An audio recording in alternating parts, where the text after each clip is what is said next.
Hey guys, Aguna Murara, welcome back to my channel. I hope you all are doing great and preparing well for your science exam. अब your science exam is around the corner and मैं अभी इस video में आपको कुछ ऐसी गलतियों के बारे में बताऊंगी जो कि अगर आपने अवॉइड कर ली तो आपका पेपर सुपर जाने वाला है, ठीक है। सो आप 40 ऑन 40 स्कोर कर सकते हैं अगर आपने इन गलतियों को अवॉइड कर लिया, ठीक है। सो बच्चों, जल्दी से जो भी बच्चे इस वीडियो को ओपन किए हैं वो फास्ट फॉरवर्ड करके सारी मिस्टेक्स के बारे में देख लेना, ताकि ये वाली मिस्टेक्स आप सैम्पल पेपर्स करते टाइम भी खुद का ध्यान रखो और ऐसी प्रैक्टिस कर लो कि एग्जाम में तो ये हो ही ना, ठीक है। सो स्टार्ट करते हैं आज का सेशन। यस, चलिए जी। So the very first mistake जो कि मैथ्स एग्जाम में भी मैंने आपको बताई थी कि फर्स्ट 10-15 मिनट्स में बच्चा पैनिक कर जाता है एग्जाम हॉल में बैठ के। ये अक्सर सबके साथ होता है, दिस इज ऑब्वियस थिंग, है ना। बट आपको पैनिक नहीं करना है। क्वेश्चन पेपर को देख के उसमें से आपने जस्ट क्या करना है, जो जो क्वेश्चंस आपको आते हैं वो क्वेश्चंस आपने नोट करने हैं। आपने छोटू सा टिक लगा देना है या फिर छोटू सी डॉट लगा देनी है कि भाई ये ऐसा क्वेश्चन है जिसमें मैं फुल कॉन्फिडेंट हूँ, तो इसको तो मैं करूँगा ही करूँगा, मज़ा आ गया, मज़ा आ गया, ठीक है। सो जो अभी डिफिकल्ट क्वेश्चंस लग रहे हैं, जो आपको सोचना पड़ेगा, जिनके बारे में थोड़ा थॉट प्रोसेस देना पड़ेगा, उनको अभी के लिए लास्ट के लिए छोड़ देना है, ठीक है। तो सबसे पहला काम अपना ये पैनिक को हटाने के लिए आपको क्या करना है, आपने वो वाले क्वेश्चंस को मार्क करना है जो तुम्हें अच्छे से आते हैं, ठीक है। हर पेपर को ऐसे ही स्टार्ट करना है। तो ये चीज़ तो मैं ज़रूर इंक्लूड करती हूँ, क्योंकि बेटा अगर आप एक बार पैनिक कर जाते हो फिर प्रॉब्लम आ जाती है, फिर हम चीज़ें भूलने लगते हैं, हमें जो कॉन्सेप्ट आता होता है वो भी भूल जाते हैं, आंसर ही भूल जाते हैं, ठीक है। दूसरी चीज़ क्या है, ठीक है, पैनिक तो नहीं करना है। दूसरी बात क्या, किस चीज़ का ध्यान रखना है कि फर्स्ट 30 to 40 मिनट्स में ज़्यादा रिलैक्स्ड भी नहीं हो जाना है ये देखे कि भाई ये भी आता है, ये भी आता है, ये भी, या फिर टू एक्साइटेड भी नहीं हो जाना।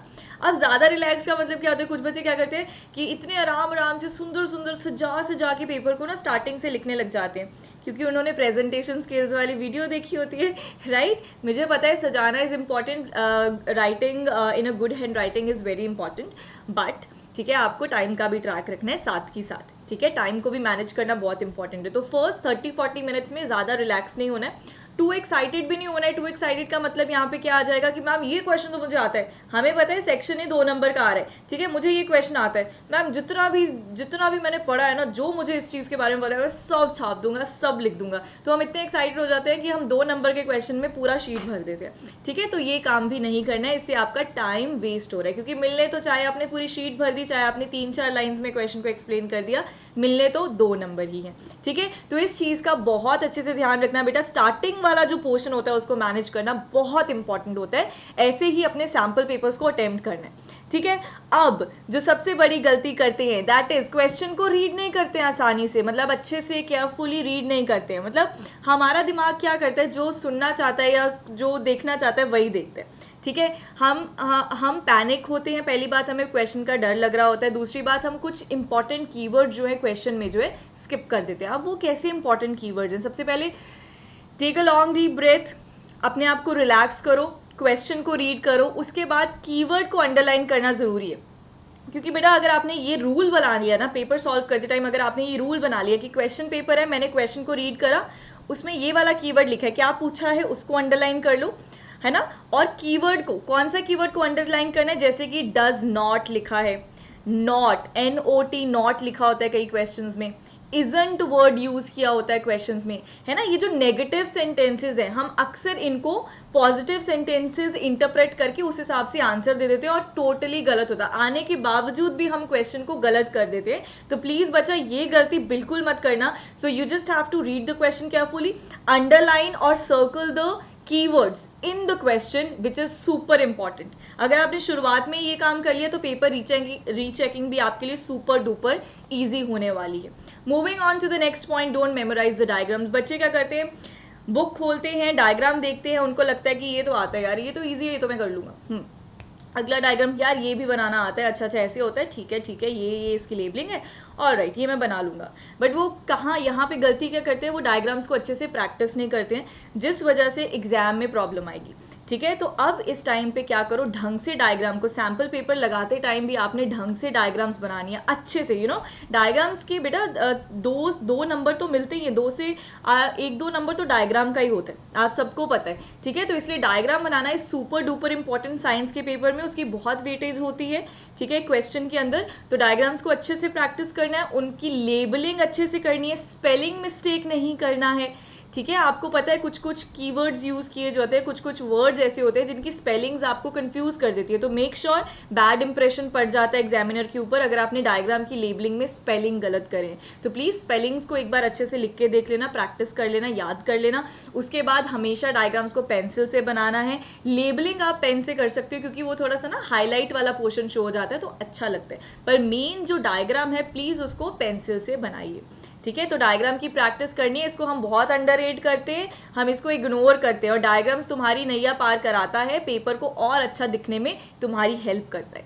ठीक है, चलो जी next point, don't exceed the word limit. ये मैंने स्टार्टिंग में बताया था कि तुम इतने रिलैक्स हो जाते हो या फिर तुम इतने एक्साइटेड हो जाते हो कि तुम बहुत कुछ लिखाते हो ना एक क्वेश्चन में।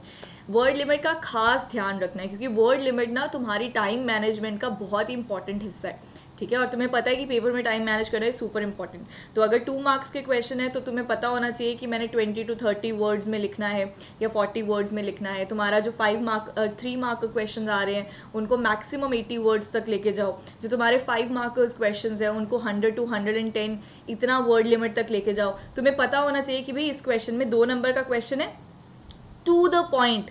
CBSE ये चीज़ बहुत ध्यान में रखता है बेटा, टू द पॉइंट अगर आप आंसर देते हो ना साइंस में फुल मार्क्स मिलते हैं। तुम जितनी मर्जी कहानियां लिख दो, एग्जामिनर सिर्फ वो मेन पॉइंट ढूंढने की कोशिश करता है तुम्हारे आंसर में। ठीक है, तो मेक श्योर कि आपको टू द पॉइंट आंसर्स लिखने हैं, जो पूछा गया सिर्फ वही लिखना है। ठीक है, और प्लीज़ मार्क्स का ध्यान रखना, वेटेज का ध्यान रखना, अकॉर्डिंगली आंसर करना है। ठीक है जी, नेक्स्ट, अब जैसे कि मैंने बोला क्वेश्चन में कीवर्ड्स को अंडरलाइन या फिर सर्कल करना है सुपर इंपॉर्टेंट। इससे भी ज़्यादा इंपॉर्टेंट क्या है, क्वेश्चन पढ़ लिया ढंग से, उसके बाद जो आप आंसर फ्रेम करते हो उसमें भी कीवर्ड्स को अंडरलाइन करो। बहुत सारे बच्चे ये नहीं करते हैं, इससे क्या होता है, इससे तुम्हारा जो आंसर है ना उसका क्रक्स एग्जामिनर के लिए ढूंढना थोड़ा ईजियर हो जाता है। ठीक है, so make sure you underline the keywords in the answer, क्योंकि आपको पता है कि आपने पैराग्राफ में आंसर्स लिखा है तो अंडरलाइन कर दोगे तो अच्छा भी लगेगा, तुम्हें भी पता चल जाएगा कि क्या मैंने जो क्वेश्चन में मेन चीज़ पूछी है क्या मैंने वो बता दी है। ठीक है, next important thing is don't forget to write the units. Yes बच्चा, साइंस के पेपर में भी units are super important, you know that. इसके मार्क्स कट जाते हैं, आराम से कटेंगे यार मार्क्स, है ना। तुम्हारे जो इलेक्ट्रिसिटी का चैप्टर है, तुम्हारे जितने भी न्यूमेरिकल्स हैं, न्यूमेरिकल्स में जो भी आंसर आता है उसका यूनिट लिखना है सुपर इंपॉर्टेंट।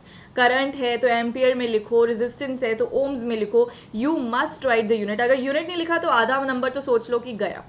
ठीक है, बच नहीं सकते हो तुम, तो यूनिट्स का खास ध्यान रखना। और अपना जब भी न्यूमेरिकल्स वगैरह लिखते हो तो अपना लास्ट में जाके आंसर को हाईलाइट कर देना, बॉक्स में डाल देना, जैसे कि मैंने आपको मैथ्स के पेपर में सिखाया था, है ना। ठीक है, चलो सो अगला क्या पॉइंट है, अगला है कि देखो अक्सर क्या होता है, जैसे हमारे जो लॉन्ग आंसर्स होते हैं we prefer to write paragraphs, है ना। और तुम्हें पता है कि अगर तुम्हें कोई पैराग्राफ रीड करने के लिए बोल देना, तुम्हें ऐसे हो जाता है हाय यार इतना लंबा पैराग्राफ रीड करना पड़ेगा। सेम बात ना तुम्हारा एग्जामिनर सोचता है या तुम्हारा जो टीचर चेक कर रहा होता है वो सोचता है। तो always prefer points over paragraphs. ठीक है, तो अगर आपको पता है कि यार ये क्वेश्चन पूछा है, ठीक है, इस क्वेश्चन में ये पॉइंट्स मुझे ऐड करने हैं, तो उनको पॉइंट वाइज लिखो।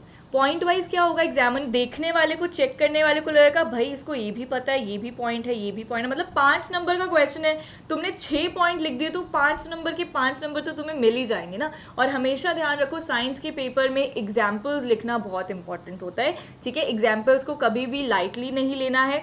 अगर चाहे 2 नंबर का क्वेश्चन है, चाहे 3 नंबर का है, चाहे 5 नंबर का है, तुमसे जो भी कॉन्सेप्ट पूछा गया एग्जाम्पल्स के साथ हमेशा एक्सप्लेन करना है। ठीक है, राइट। चलो अगली क्या बात है, डोंट राइट रैंडम आंसर्स। हम सोचते नहीं है पेपर में, हम ऐसे आंसर देखते हैं, हमें दिख रहा होता है कि यार जल्दी जल्दी से पेपर खत्म करना है। ठीक है, तो हम क्वेश्चन पढ़ते हैं बिना सोचे समझे, बिना उस पर थॉट प्रोसेस दिए हम आंसर लिखना स्टार्ट कर देते हैं और फिर हम बाद में रिग्रेट करते हैं यार ये वाली लाइन इसके ऊपर लिखनी चाहिए थी, है ना, तो ज़्यादा सेंस बनता।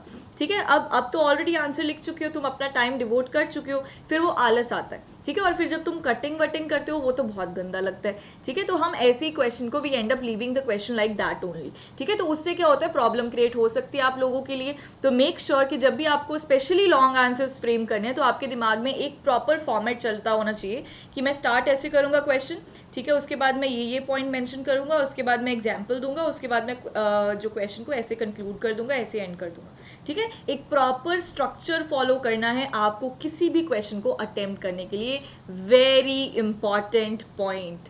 ठीक है ना, समझ में आया। जब भी आप एग्जाम्पल लिखते हो तो फॉर एग्जाम्पल लिखना होता है ना, तो फॉर एग्जाम्पल के अंदर ऐसे नीचे ऐसे छोटी सी लाइन मार देना, पेन से ही मार दो, कोई दिक्कत नहीं है। ऐसा नहीं है कि हर बार पेंसिल उठाओ। मैं इतना तुम्हें टाइम डिवोट करने के लिए नहीं बोलूंगी सजावट में, वो सजावट का ध्यान हम लास्ट में भी दे सकते हैं।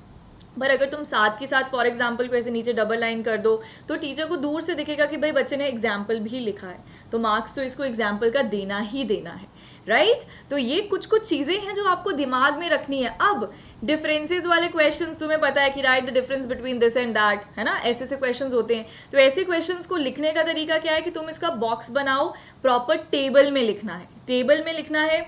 और इंपॉर्टेंट चीज क्या है, जितने भी तुम्हारे पॉइंट्स है वो अलाइंड होने चाहिए। अलाइन का मतलब है जैसे तुमने दो चीजों के बीच में डिफरेंस लिखना है, तो फर्स्ट पॉइंट क्या बनेगा, दोनों का डेफिनेशन, इधर इसका डेफिनेशन चल रहा है, इधर साइमल्टेनियसली इसका डेफिनेशन चल रहा है। फिर तुमने इसकी कुछ प्रॉपर्टी बताई, साइमल्टेनियसली इस प्रॉपर्टी के कंपैरिजन में इसका बताया कि इसमें ये है इसमें ये नहीं है।